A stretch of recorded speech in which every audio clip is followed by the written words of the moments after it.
आप सभी को राम राम। मैं दीपक कुमार आप सभी का स्वागत करता हूं द आदर्श आलोक में। दोस्तों, आप सभी राष्ट्रवादी भाई बहनों से अपील है कि वीडियो को देखिए, शेयर कीजिए और चैनल को सब्सक्राइब जरूर कीजिए।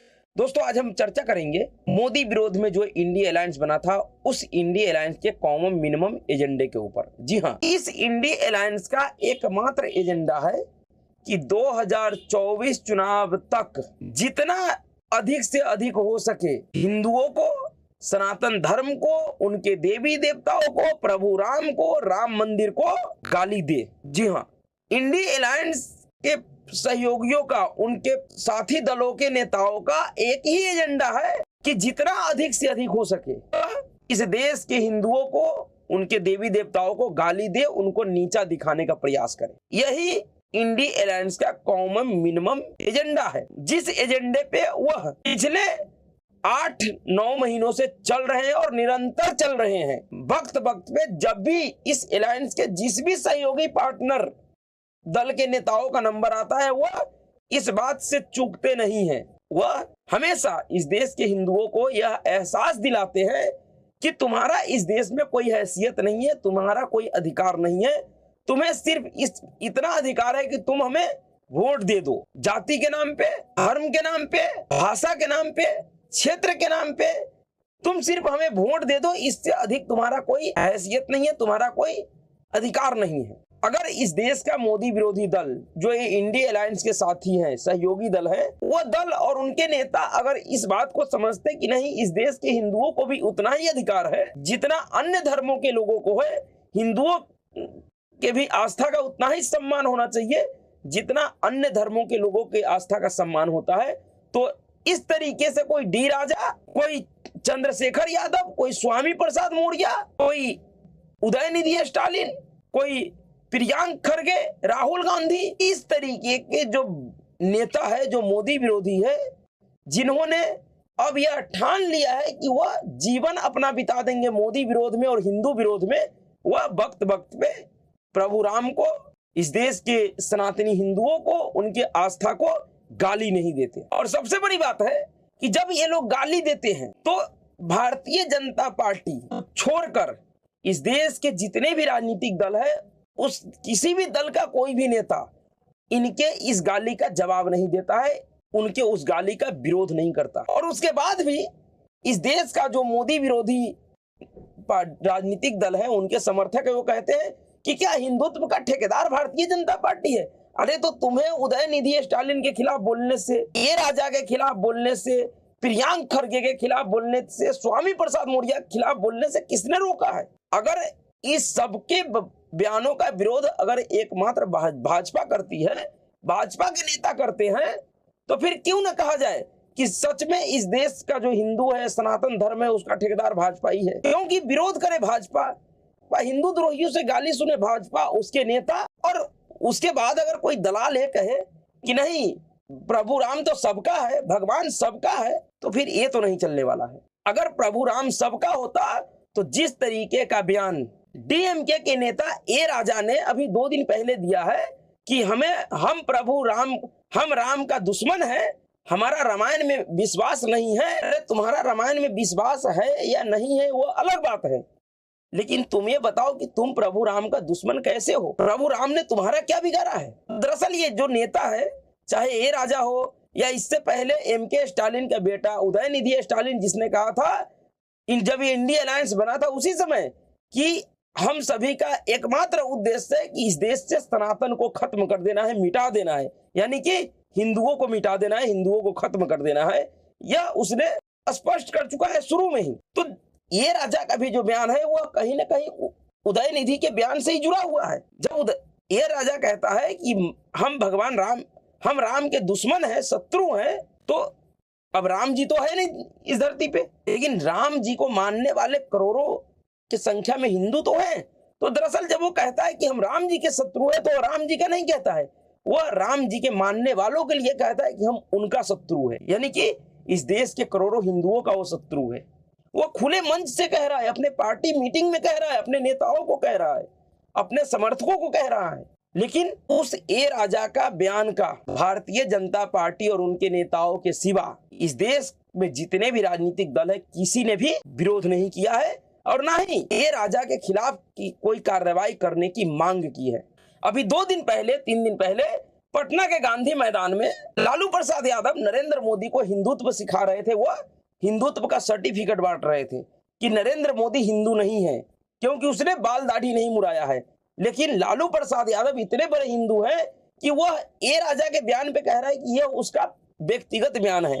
अरे तो बयान तो सभी का व्यक्तिगत होता है। क्या नुपुर शर्मा का बयान भारतीय जनता पार्टी का बयान था? और नुपुर शर्मा ने तो कोई गलत इस तरीके का कोई बात भी नहीं कहा था। उसने तो एक किताब में लिखी हुई बातों को सिर्फ टीवी पे कहा था, जो पहले से ही किताब में मौजूद है, जिसको बाद में खुद ही इस्लाम धर्म के बड़े बड़े आलिमों ने प्रूव किया कि नहीं, जो नुपुर शर्मा ने कहा वो पहले से ही किताब में मौजूद है। उस नुपुर शर्मा का जान का दुश्मन बन गया इस देश का राजनीतिक दल, मोदी विरोधी राजनीतिक दल, उनके नेता। ऐसे लग रहा था कि अगर नुपुर शर्मा को इन मोदी विरोधी दलों के अगर हवाले कर दिया जाए तो इन नुपुर शर्मा का सर कलम कर देते। लेकिन जब कोई उदयनिधि स्टालिन बोलता है कि सनातन को खत्म कर देंगे, जब कोई ये राजा बोलता है कि हम राम का शत्रु है, हमारा रामायण में कोई विश्वास नहीं है, जब स्वामी प्रसाद मौर्य बोलता है कि लक्ष्मी और सरस्वती कैसे पैदा हो सकती है, 4 हाथ कैसे हो सकता है उनका, रामायण को नफरती ग्रंथ बताते हैं। खुद लालू प्रसाद यादव के शिक्षा मंत्री चंद्रशेखर यादव जो कहता है कि रामचरितमानस नफरती ग्रंथ है, उससे नफरत फैलता है, तो ये सब कह देते हैं कि वो उनका व्यक्तिगत बयान है। तो फिर भाई पार्टी का बयान क्या होगा? डीएमके के कैबिनेट मंत्री ए राजा अगर राम को गाली दे रहा है तो वो उसका व्यक्तिगत बयान है। डीएमके के कैबिनेट मंत्री उदयनिधि स्टालिन सनातन को खत्म करने का बात कर रहा है तो वो उसका पर्सनल बयान है। बिहार का शिक्षा मंत्री और लालू प्रसाद यादव का सबसे करीबी नेता चंद्रशेखर यादव अगर रामचरितमानस और प्रभु राम और सीता को गाली दे रहा है तो उसका व्यक्तिगत बयान है। समाजवादी पार्टी के राष्ट्रीय महासचिव स्वामी प्रसाद मौर्य अगर गाली दे रहा है, रामचरितमानस को जला रहा है, तो उसका व्यक्तिगत बयान है और व्यक्तिगत कार्य है। तो फिर मोदी विरोधी जो पार्टी है उस पार्टी का आधिकारिक बयान क्या है? उस पार्टी में आधिकारिक नेता कौन है? आधिकारिक पद क्या है उस पार्टियों का? क्या आधिकारिक पद और आधिकारिक बयान सिर्फ भारतीय जनता पार्टी और उनके नेताओं का होता है? क्या ये मूर्ख बनाने का और कोई विकल्प अब मोदी विरोधियों के पास नहीं है इस देश के हिंदुओं को? और जब कोई ए राजा उदयनिधि स्टालिन, चंद्रशेखर यादव, स्वामी प्रसाद मौर्य या पश्चिम बंगाल का मंत्री रामेंदु सिन्हा जो ये कहता है कि राम मंदिर अपवित्र है और कोई भी हिंदू उस मंदिर में पूजा करने ना जाए, इन लोगों के बयान का विरोध मोदी विरोधी दल और उनके नेता ना करे तो समझ में आता है, क्योंकि उसको चुनाव लड़ना है, उनको राजनीति करना है। उनको ऐसा लग रहा है, जितने भी मोदी विरोधी दल हैं, उनके नेता, इन सबको विश्वास हो चुका है कि अगर नरेंद्र मोदी को हराना है चुनाव में तो भगवान राम को गाली दो जब ही हारेगा, हिंदुओं को गाली दो तभी हारेगा, राम मंदिर को गाली दो तभी हारेगा। इन सभी लोगों ने यह मान लिया है। इन सभी लोगों ने एक तरीके से इस देश में हिंदुओं के बीच में ऐसा एक जनभावना पैदा कर दिया है कि प्रभु राम का मतलब नरेंद्र मोदी और नरेंद्र मोदी का मतलब प्रभु राम है। उनको लग रहा है कि अगर मैं राम जी को गाली दे रहा हूं तो इसका मतलब लोग नरेंद्र मोदी को गाली समझेंगे। इन मोदी विरोधी नेताओं को, राजनीतिक दलों को शायद इस देश का जो 80 करोड़ हिंदू है वो बेवकूफ नजर आता है, वो मूर्ख नजर आता है। इनको लग रहा है कि जैसे मैं सोचता हूं वैसे लोग नहीं सोचते हैं, लोग अलग तरीके से सोचते हैं, हम जो कह देंगे वही समझ जाएगा। तो ठीक है, मोदी विरोधी दल उनके नेताओं का समझ में आता है, लेकिन सबसे बड़ा सवाल मैं आज उन लोगों से पूछना चाहता हूं जो 22 जनवरी 2024 से पहले राम मंदिर प्राण प्रतिष्ठा के लिए ज्ञान दे रहे थे इस देश के तथाकथित मठाधीश शंकराचार्य, तो अभिमुक्तेश्वरानंद और निश्चलानंद सरस्वती जी, जो इस देश के हिंदुओं को इस बात का ज्ञान दे रहे थे कि राम मंदिर का जो उद्घाटन समारोह है, प्राण प्रतिष्ठा कार्यक्रम है, वो सही नहीं है, वो मुहूर्त अच्छा नहीं है, वो गलत मुहूर्त में हो रहा है, गलत कार्य हो रहा है, नहीं होना चाहिए।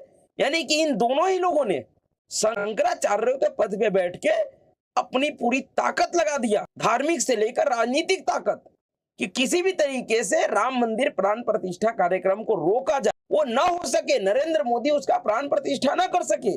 वो निश्चलानंद स्वामी सरस्वती जी को उसने तो कहा था कि नरेंद्र मोदी मूर्ति को कैसे स्पर्श कर सकता है, यहां तक उन्होंने कहा था। लेकिन आज जब खुलेआम राजनीतिक दल, उनके नेता ए राजा, उदयनिधि स्टालिन, प्रियंका खड़गे, राहुल गांधी, जो ये कहता है कि इस देश के युवाओं का काम क्या है, राम नाम लो और भूखे मर जाओ, यानी कि राहुल गांधी के कहने का अर्थ है कि जितने भी लोग राम का नाम लेता है वो भूखा मर जाता है। अगर राम का नाम तुम लोगे तो भूखा मर जाओगे। राहुल गांधी ये कहना चाह रहा है। ऐसे लोग, चाहे स्वामी प्रसाद मौर्य हो या चंद्रशेखर यादव हो, लालू यादव का करीबी, या फिर सुमेंदु सिन्हा टीएमसी का नेता, इस तरीके के लोग इसका विरोध जब इस तरीके का बात करता है, तो फिर ये जो माननीय मठाधीश है, जो अपने आप को शंकराचार्य कहते हैं, जिनका विरोध करने पे जनवरी महीने में इस देश के बहुत से ऐसे लिबरांडो और बुद्धिजीवी गैंग के मूर्ख लोगों को समझा रहे थे कि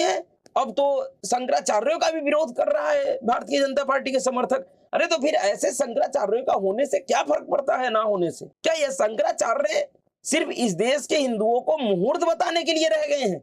क्या इनका काम इस देश के लोगों को मुहूर्त बताना है? क्या शंकराचार्य का इतना ही काम है कि वह किसी कार्यक्रम का मुहूर्त बताएं? और जब राजनीतिक दल, राजनेता प्रभु राम को, हिंदू धर्म को, सनातन धर्म को, माता लक्ष्मी को, सीता को जब गाली दे, तो ये इन लोगों का कोई कर्तव्य नहीं है कि ये लोग विरोध करें। जिस तरीके से राम मंदिर प्राण प्रतिष्ठा के खिलाफ इन लोगों ने बड़ा बड़ा फर्रा लिखा था, लेटर लिखा था, मीडिया में बाइट देते घूम रहा था, ऐसा लग रहा था कि पूरे राम मंदिर प्राण प्रतिष्ठा कार्यक्रम को अपने सर पे उठाकर घूम रहे हैं कि किस तरीके से उसे रोका जाए। अब वो सबके सब शुतुरमुर्ग बन के बिल में क्यों घुस गए हैं? क्यों नहीं वो लोग इन नेताओं के खिलाफ लेटर लिखता है? क्यों नहीं ये शंकराचार्य महाराज ऐसे नेताओं का विरोध करता है? इस देश के लोगों से अपील करता है कि ऐसे नेताओं का विरोध करो। राजनीतिक दलों को, उनके नेताओं को चुनाव लड़ना है, वो नहीं करेंगे, वो नहीं विरोध करेंगे भारतीय जनता पार्टी के अलावा। लेकिन क्या इन शंकराचार्य महोदय को भी चुनाव लड़ना है? क्या इनको भी वोट लेना है लोगों का? क्या ये भी राजनीतिक दल के नेता है? इनको भी राजनीति करना है?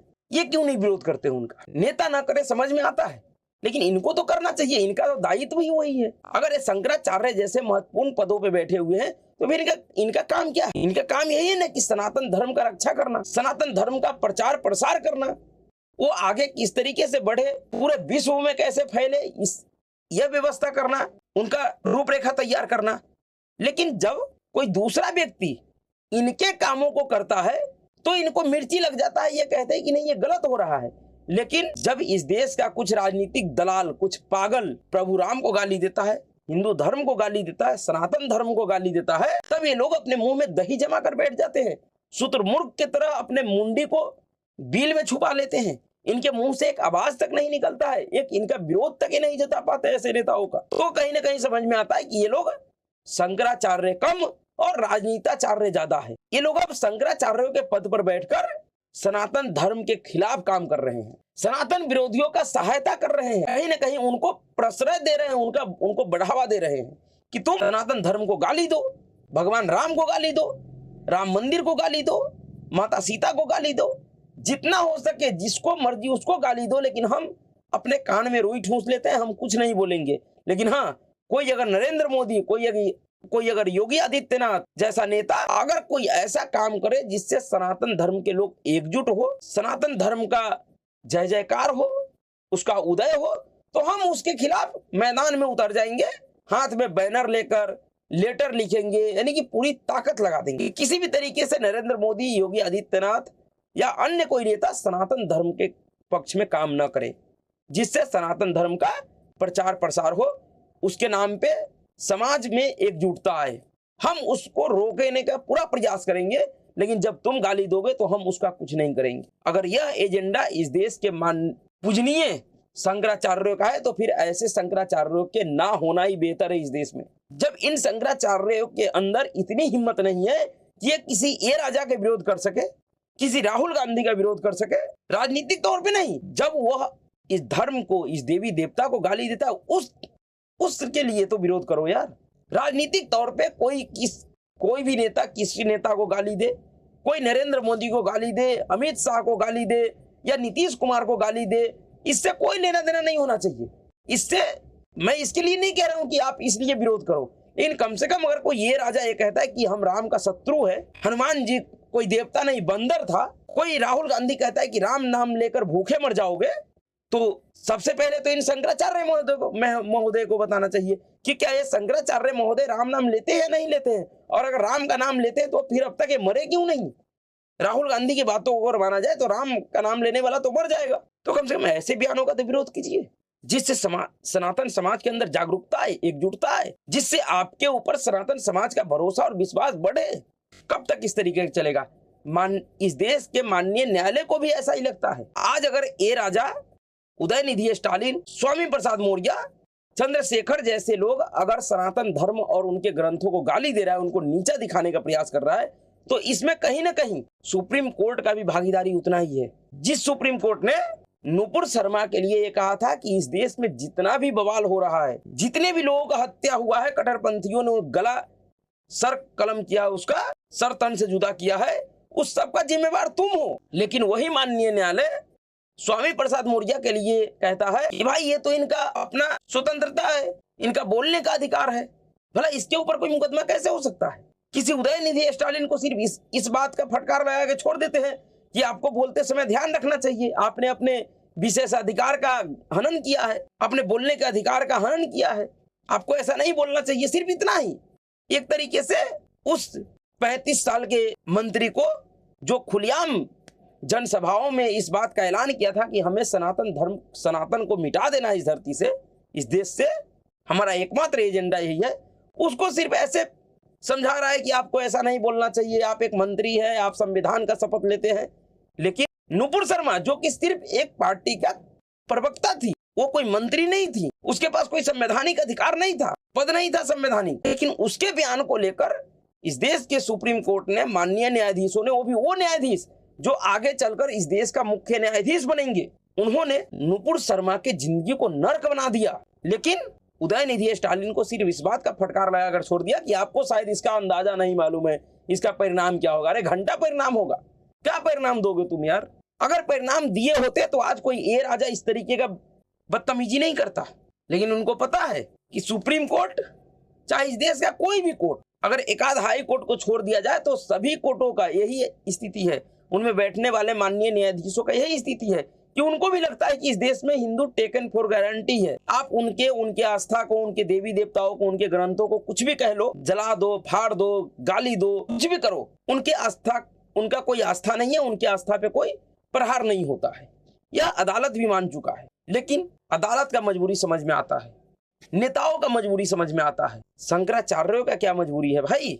आपका ना तो कोई संवैधानिक पद है, ना आपने कोई संविधान का शपथ लेकर शंकराचार्य बने हैं। कि आपके अंदर भी सेकुलरिज्म वाला कीड़ा घूम रहा है? आपको भी सेकुलर रहने का आपके ऊपर कोई दबाव है?